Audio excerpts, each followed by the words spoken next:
আজি আমি এই ভিডিঅ শিকিম পেজমেকাৰৰ যি 14টা টুলছ আছে এই 14টা টুলছৰ বিষয়ে আমি প্ৰত্যেকটোৰেনো কি প্ৰত্যেকটোৰে কাম কি হেতু বিষয়ে আমি শিকিম এই ভিডিঅ'টোত ফাৰ্স্ট আমি শিকিম পইণ্টাৰ বিষয়ে ফাৰ্স্ট যোনটো কাৰ চিনটো আছে ওপৰত এটো হৈ গ'ল পইণ্টাৰৰ কাম হৈ গ'ল ফাৰ্স্ট ই সিলেক্ট কৰিব যিকোনো অবজেক্ট সিলেক্ট কৰিব মই ইয়াত এটা বক্স বনাই থৈছো এটো ই সিলেক্ট কৰিছে মই টাচ কৰি দিয়া কাৰণে ইয়াৰ কিনি টেক্সট মই অলৰেডি মই টাইপ কৰি থৈছো ইয়াত সিলেক্ট হৈছে এখন ইমেজ আছে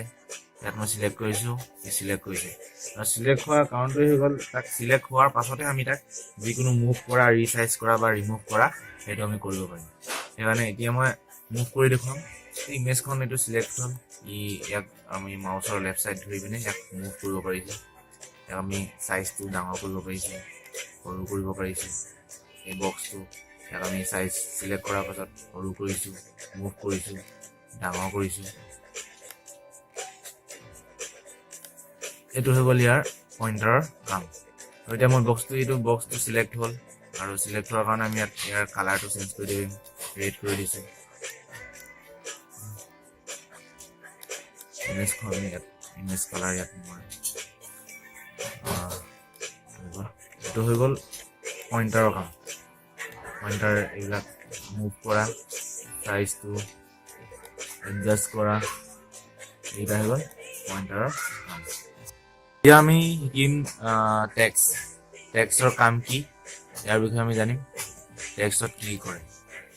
টেক্সট হৈ গ'ল এটো আমি যে লিখিলো ওপৰত যোনখিনি টেক্সট লিখিলো এইখিনি হৈ গ'ল টি টেক্সটৰ কাম ইয়াত টিটো মই সিলেক্ট কৰি এতিয়া মই ইয়াত কিবা এটা লিখিম ইয়াৰ মই সাইজ হৈ আছে 12 হৈ আছে মই 16 কৰি দিছো বিসিডি গিটা লিখো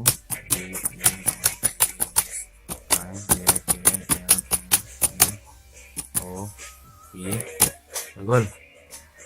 টেক্সটৰ ইয়াৰ কাম হৈ গ'ল ই অকল টেক্সটৰ লগত জড়িত মই এতিয়া এই গোটেই লাইনটো যদি মই ইয়াৰ কালাৰ চেঞ্জ কৰো বা সৰু ডাঙৰ ইয়াক কৰিব বিচাৰো ইয়াৰ সাইজটো এটা কৰিব বিচাৰো তেন্তে মই কোনখিনি চেঞ্জ আনিম তাক প্ৰথম সিলেক্ট কৰিব লাগিব মই গোটেই লাইনটো চেঞ্জ আনিম হলে গোটেই লাইনটো মই সিলেক্ট কৰি ল'লো ফাৰ্স্ট আৰু মই যদি বোলে সাইজ বঢ়াই দিম সাইজ বঢ়াবলে 16 আছে 16 টো মই 20 কৰিছো এন্টাৰ ডাঙৰ হৈ গ'ল যদি মই কালাৰ এটো ডাঙৰ হৈ গ'ল ইয়াৰ মই কালাৰ চেঞ্জ কৰিবলৈ মই কোৰ পৰা ক'লে কালাৰ চেঞ্জ মই গোটেই লাইনটো চেঞ্জ কৰিম মানে গোটেই লাইনটো সিলেক্ট কৰিলো সিলেক্ট হ'ল এতিয়া মই ইয়াৰ এক ৰেড কৰি দিম ৰেড ক্লিক কৰিলো ৰেড হৈ গ'ল বোলে মই এতিয়া ব্লু কৰিম ব্লু কৰিলো ব্লু হৈ গ'ল তেনেকৈ আৰু বোলে অকল সিঙ্গল এটা আখৰতহে কৰিম কে কৰিলো ৰেড কৰিলো কেটো ৰঙা হৈ গ'ল এতিয়া আমি এটো অলপ ডাঙৰ কৰিম অকল ইয়াক সিঙ্গল কে সিলেক্ট কৰি ইটো লৈ মাউসে 20 আছে আমি ইয়াৰ 25 কৰি দিম এন্টাৰ ইটো সিঙ্গল কে ডাঙৰ হৈ গ'ল এৰিয়া হৈ গ'ল টিৰ কাম টেক্সটৰ কাম আৰু আকৌ আমি নতুনকৈ কিবা লিখিবলৈ হলে আকৌ ততত ক্লিক কৰি এন্টাৰ মাৰিলো লিখিলো যদি আমি ইয়াত পইণ্টাৰ সিলেক্ট হৈ থাকে ইয়াৰ ওপৰত আমি টাচ কৰিলে আমি লিখিব নোৱাৰো ই গোটেই এটা লেয়াৰ হৈ যায় লেয়াৰটা সিলেক্ট কৰিব এইখিনি আমি যদি মুভ কৰিবলৈ হয় পইণ্টাৰত মুভ কৰিম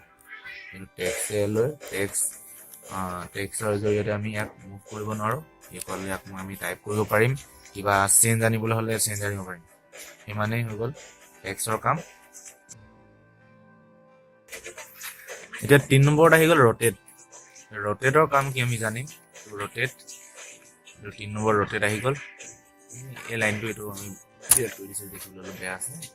ৰোটেট ইয়াত আমি এতিয়া ইমেজ আছে বক্স আছে টেক্সট আছে এই তিনিটা লৈ কিনে আমি এক ৰোটেট কৰিম ৰোটেট মই ইমেজখন ৰোটেট কৰিম ইমেজখনত সিলেক্ট কৰিলো তাত ইয়াত চাৰিওপিনে কিছুমান ডট ওলাই গৈছে আমি যিকোনো এটা ডটত ক্লিক কৰি পিনে ক্লিক কৰিলো ইয়াৰ শ্যাডো টাইপ হৈ গ'ল এতিয়া আমি ইয়াক ৰোটেট কৰিছো এটো ৰোটেট উল্টাই দিলো মই টেক্সটখিনি ৰোটেট কৰিম সিলেক্ট কৰিলো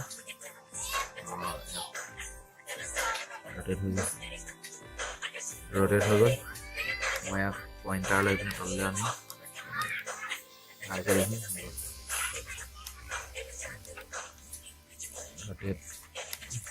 ৰটেটৰ কাম সিমানেই এই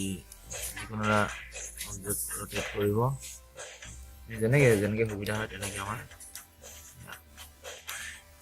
ৰটেট কৰিব এইটোৱে হৈ গ'ল ৰটেটৰ কাম তাৰ নেক্সট আহি যাব ক্ৰপ আমি ক্ৰপৰ বিষয়ে এতিয়া জানিম এতিয়া আমি চাম ক্ৰপৰ কি কাম ক্ৰপটো সাধাৰণতে অকল ইমেজৰ ক্ষেত্ৰত এই কাম কৰে আমি ইমেজখন আমি ইয়াক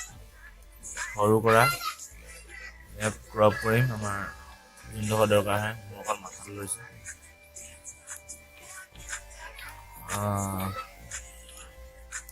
ইমানটো লৈছোঁ এইটো ক্ৰপ হৈ গ'ল ই টেক্সটৰ ক্ষেত্ৰত কাম নকৰে টেক্সট তাক ক্ৰপ কৰিব নোৱাৰি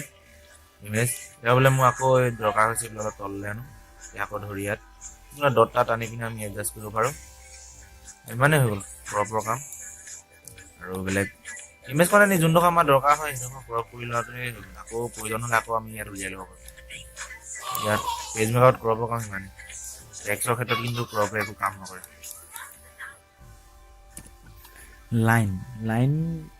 লাইনডাল হৈ গ'ল আমি যিকোনো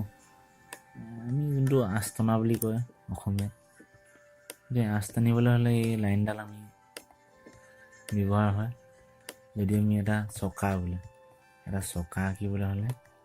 তেতিয়া আমাৰ এই লাইনডাল দৰকাৰ হয় চকা এটা যদি আমি আঁকো তেতিয়া লাইনডাল আমি দৰকাৰ হ'ব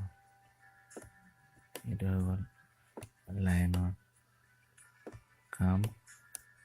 ইয়াত ব্যৱহাৰ হয় লাইনডাল এইডাল হৈ গ'ল লাইন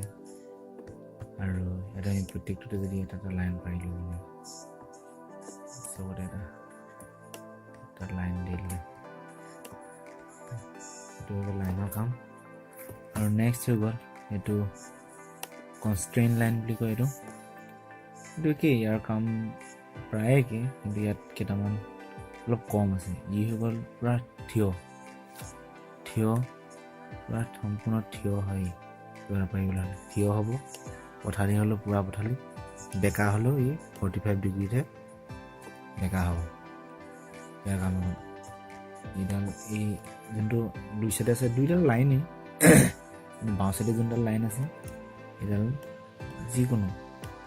যেনি যাব চাৰিও পিনে আমি যেনেকৈ পাৰোঁ তেনেকৈয়ে যাব কিন্তু এইডাল হৈ গ'ল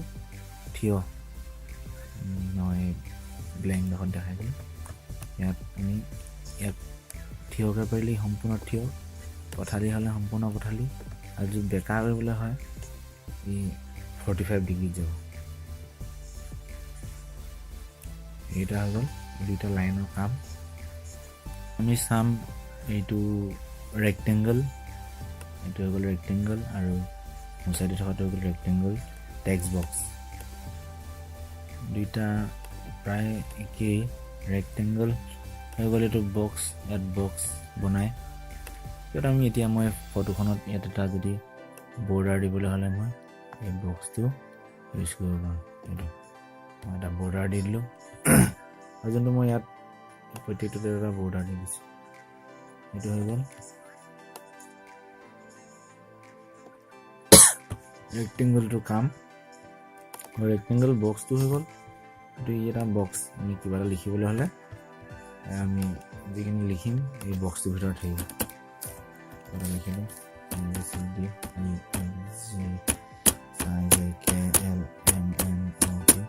এইবিলাক চব বক্সটোৰ ভিতৰতে সোমাই থাকিব এইটো হৈ গ'ল ৰেক্টেংগল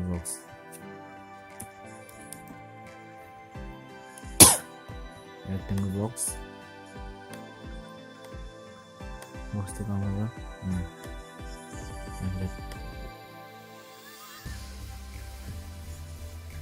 এতিয়া হৈ গ'ল এইকেইটা এলিপ্স এইটো এলিপ্স বুলি কয় আৰু এইটো সোঁ চাইডতো এলিপ্স বক্স ওপৰ ৰেক্টেংগলটোৰ নিচিনা একেই আছিলে ইয়াত অকল আকাৰটো বেলেগ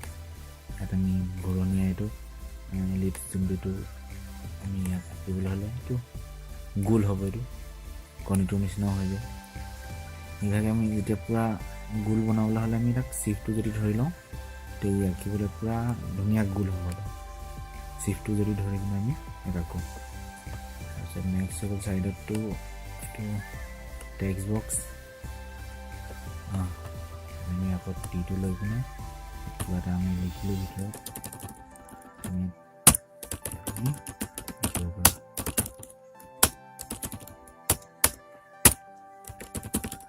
হৈ গ'ল। এইটো টেক্সট বক্স কাম কৰে, ই বক্স কাম কৰে। ইয়াৰ কাম হৈ গ'ল মানে। এতিয়া আমি চাম পলিগন। পলিগনে কি হ'ব? পলিগন এইটো পলিগন আমি আঁকিলোঁ। এইটো পলিগন টেক্সট বক্স, এইটোতো গম পাই। ইয়াত আমি টেক্সট লিখিব পাৰিম ইয়াৰ ভিতৰত। পলিগনৰ আৰু ইয়াত কিছুমান আছে ডিজাইন।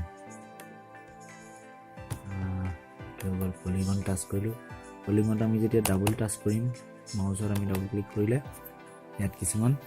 ইয়াৰ ছেটিংছ ওলাব। পলিগনৰ ছেটিংছটো আমি পলিগনত ডাবল টাচ কৰিলে এই লেফ্ট ছাইডৰ মাউচৰ লেফ্ট ছাইডৰ ডাবল ক্লিক কৰি দিলে আমি ইয়াৰ ছেটিংছটো পাম। ইয়াত ফাৰ্ষ্ট আছে নাম্বাৰ অফ ছাইডছ 6 আছে। আমি বাওঁ 7 8 ইয়াত কেইটা ছাইড লাগিব বাঢ়ি যাব। আৰু ষ্টাৰ ইনছেট ইয়াত আমি এইটো 0% আছে বঢ়াই দিছোঁ। আমি বাওঁ কমাম আকৌ এইটো দেখিছে ন? আমাক 5টা লাগিব ছাইড আৰু ষ্টাৰ ইনছেট 30 কৰি দিছোঁ। অ'কে, এইটো আহি গ'ল ষ্টাৰ। আৰু আমাক বেছি লাগিব ষ্টাৰ ইনছেট আমাৰ। অ'কে, এইটো আৰু এটা আহি গ'ল এই পলিগনৰ যোনটো টেক্সট বক্স। পলিগন টেক্সট বক্সটো ইয়াতো এটা কথা আছে। ইয়াত আমি এবাৰ ক্লিক কৰি মাউচৰ লেফ্ট ছাইড এবাৰ ক্লিক কৰি আকৌ ইয়াত এবাৰ আমি ইয়াত মানে কাষ্টম চাইজ আমি টেক্সট বক্স এটা বনাব পাৰোঁ। এইটো পলিগন টেক্সট বক্সৰ এটা সুবিধা মানে ধুনীয়া সুবিধা। এইটো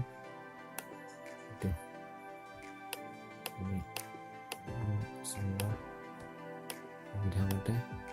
টেক্সট বক্স বনাব পাৰোঁ। আৰু এইটোৱে পলিগনটোত ডাবল টাচ কৰিলে ইয়াৰ ছেটিংছ ওলাব। ইয়াৰো ডাবল টাচ কৰিলে ইয়াত ছেটিংছ ওলাব। ইয়াৰো ইয়াত ডাবল টাচ কৰিলে ইয়াৰ ছেটিংছ ওলাব। ইয়াত আমি ইয়াৰ যোনটো বক্স বনাব হ'লে এইটো মই ওপৰত আগত ক'ব থাকি গ'ল। এইটো মানে বক্স বনাবলৈ হ'লে ইয়াৰ যোনটো এইটো ইয়াত মই ডাবল টাচ কৰিলে এইটো ফাৰ্ষ্ট যোনটো আছে আমি এইটো এটা বনিলে আকৌ ইয়াত মই ডাবল ক্লিক কৰি 2 নম্বৰত আছিলে। অ'কে, এটা হ'ল। ইয়াত মই ডাবল ক্লিক কৰি 3 নম্বৰ দিলোঁ। এইটো ইয়াত ডাবল ক্লিক কৰি এইটো দিলোঁ। চবৰে চুককেইটা ইয়াৰ যোনকেইটা চবৰে অলপ ডিফাৰেঞ্চ আছে। পেজমেকাৰৰ শেষৰ টুলছ দুটা হৈ গ'ল। শেষৰ দুটাৰ এটা হৈ গ'ল হেণ্ড, এইটো হৈ গ'ল জুম। হেণ্ডটো আমি গোটেই পেজটো যিকোনো প্ৰয়োজন হোৱাডোখৰ আমি হাতে যেনেকৈ আমি কিবা এটা বস্তু চাবৰ বাবে আনি লওঁ তেনেকৈ পেজটো আমি ওপৰৰ পৰা তললৈ যিকোনো এটা চুক আমি হেণ্ডৰ জৰিয়তে আমি চাব পাৰোঁ। সেইদৰে নেক্সট আহি গ'ল জুমটো আমি ওপৰতো জুম ইন জুম আউট ইয়াতো আমি কৰিব পাৰোঁ। কিন্তু ইয়াত আমি জুম অপশ্যনটো আছে যেতিয়া আমি ইয়াত ক্লিক কৰিব লাগে। ইয়াত জুমৰ এই যোনটো প্লাছ চিন ওলাইছে এতিয়া আমি ইয়াত ক্লিক কৰিলে জুম হৈছে। আকৌ আমি যদি কণ্ট্ৰলটো ধৰি লওঁ তেতিয়া ই আকৌ ক্লিক কৰিলে জুম আউট হ'ব। আকৌ আমি ক্লিক কৰিলোঁ কণ্ট্ৰল নধৰাকৈ জুম ইন, কণ্ট্ৰলটো ধৰি ক্লিক কৰিলোঁ জুম আউট। তেনেকৈ এইকেইটা জুমৰ কাম আমি এতিয়া এইটো ভিডিঅ'ত আমি শিকিলোঁ গোটেই